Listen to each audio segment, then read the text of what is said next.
আসসালামু আলাইকুম রহমতুল্লাহি ওয়া বারাকাতুহু। আপনি কি এখন এমন কোনো বিপদের মধ্যে আছেন? ধরেন আপনার চাকরি নেই, অথবা আপনার সংসারে অশান্তি, অথবা আপনি দুশ্চিন্তায় ভুগছেন অনেক দিন, অথবা অনেক দিন যাবৎ অসুস্থ, বা ঋণের বোঝায় আপনি পরিপূর্ণ, আকাশ পরিমাণ ঋণ আপনার চোখের সামনে, অথবা আপনার সংসারে অভাব অনটন সবসময় লেগেই থাকে। প্রিয় দিনী ভাই ও বোন, আজকে আমি এই ভিডিওতে আপনাকে ছোট্ট একটা দোয়া শিখিয়ে দিব। রাসূল সাল্লাল্লাহু আলাইহি ওয়াসাল্লাম যেই দোয়াটা নিজে সবসময় পড়তেন এবং সাহাবীদেরকে সবসময় পড়তে বলতেন, যেই দোয়া পড়লে আপনার জীবনের মোড় ঘুরে যাবে, যেই দোয়া পড়লে আপনার জীবনের সকল অভাব অনটন দূর হবে, সকল বিপদ আপদ দূর হবে, সকল অশান্তি দূর হবে, সকল দুশ্চিন্তা দূর হবে। চলুন মনোযোগ দিয়ে সম্পূর্ণ ভিডিওটা দেখি এবং সেই দোয়াটা শিখি। বিপদ আসলে আমাদের মাথা ঠিক থাকে না। বিপদে আমরা কি করব না করব তা বুঝতে পারি না। দুনিয়াতে কারো জীবন সবসময় মসৃণ নয়, এই কথাটা সবসময় মনে রাখবেন। ঝড় ঝাপটা যাবেই আপনার জীবনে, এবং প্রত্যেকের জীবনেই এটা আছে। তবে ধৈর্যহারা হওয়া যাবে না। মানুষ বিপদে পড়ে আত্মীয় স্বজন, বন্ধুবান্ধব, ডাক্তার, আদালতের দিকে দৌড়ায়, কিন্তু সবচেয়ে শক্তিশালী আশ্রয় কোথায় সেটাই মানুষ জানে না। সূরা জুমারের ৩৬ নম্বর আয়াতে আল্লাহ তাআলা এই ব্যাপারে বলেন, আল্লাহ তাআলা কি তাদের জন্য যথেষ্ট নন? তার মানে আপনি বিপদের সময় সর্বপ্রথম যেটা করবেন, আল্লাহ তাআলার কাছে দোয়া চাবেন, পানাহ চাবেন এবং দোয়া করবেন। এবং বিপদের সময় কিছু নিয়ম রয়েছে অথবা কিছু শর্ত রয়েছে, যেই শর্তগুলো মেনে যদি আপনি দোয়া করতে পারেন, পানাহ চাইতে পারেন, অবশ্যই আল্লাহ তাআলা আপনার দোয়াগুলো কবুল করে নেবেন এবং দোয়ার বরকতে আপনার বিপদ দূর করে দিবেন। যেমন আপনি যদি বিপদের সময় চোখের পানি ফেলে দিয়ে একাকী আল্লাহ তাআলাকে ডাকেন, আল্লাহ তাআলা অবশ্যই আপনার দোয়াটা কবুল করে নেবেন। আবার রাতে তাহাজ্জুদের সময় আল্লাহর দরবারে কাঁদুন। আপনার বিপদগুলো কিভাবে দূর হবে, আপনার মনের আশা কিভাবে পূরণ হবে, আপনি তা বুঝতেও পারবেন না। যদি পারেন বিপদের সময় রোজা রেখে দোয়া করবেন, কেননা রোজা রেখে যদি আপনি দোয়া করেন, ওই দোয়া আপনার ফেরত দেওয়া হবে না। সিজদার মধ্যে দোয়া করবেন। সিজদার সময় বান্দা আল্লাহর সবচেয়ে কাছাকাছি থাকেন। এই সময়ের দোয়া আল্লাহ তাআলা ফেলে দিবেন না বা ফিরিয়ে দিবেন না।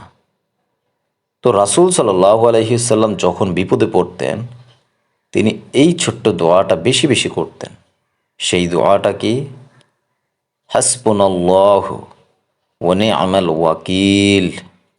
পড়েন, হাসবুনাল্লাহু ওয়া নি'মাল ওয়াকিল। সূরা আল ইমরানের ১৭৩ নম্বর আয়াত। এর অর্থ কি? আমাদের জন্য আল্লাহ তাআলাই যথেষ্ট, তিনি উত্তম কর্মবিধানকারী। অনেকেই এই দোয়াটা পারে, কিন্তু এই দোয়াটা পড়লে তার ফজিলত কি এবং কখন পড়ব সেটা অনেকেই জানে না।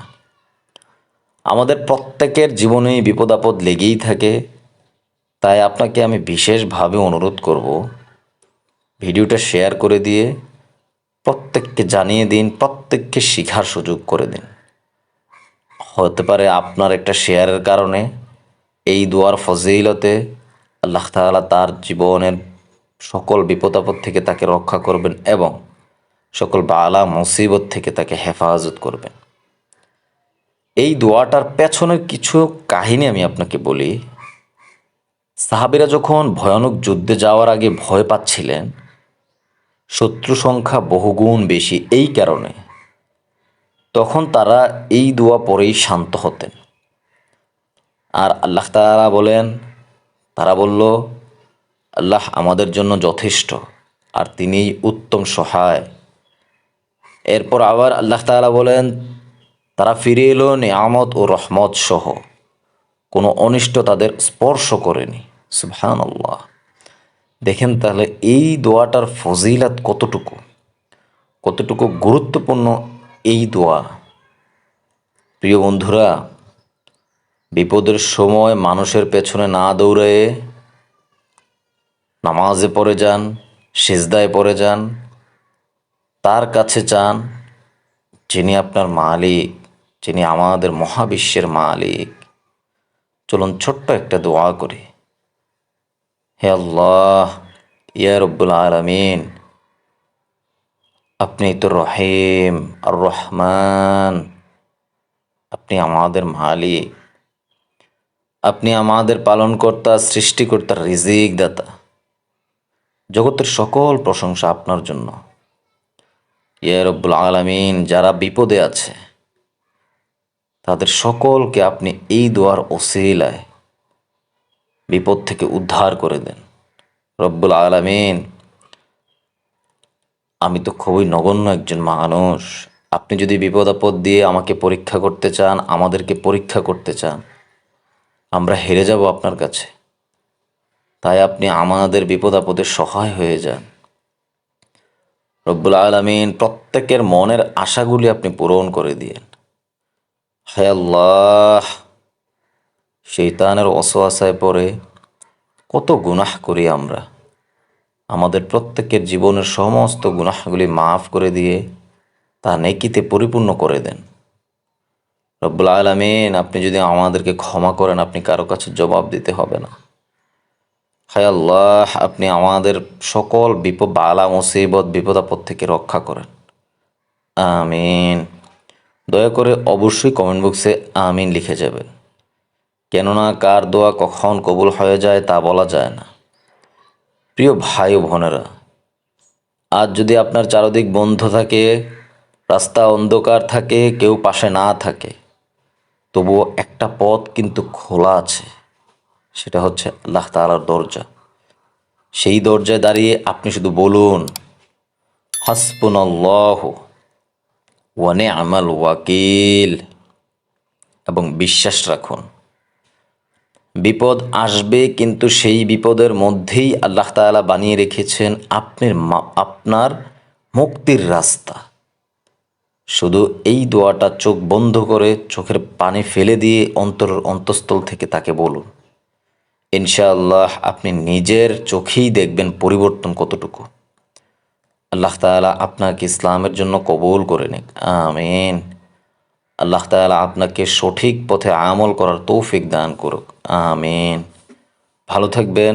আসসালামু আলাইকুম ওয়া রাহমাতুল্লাহি ওয়া বারাকাতুহু।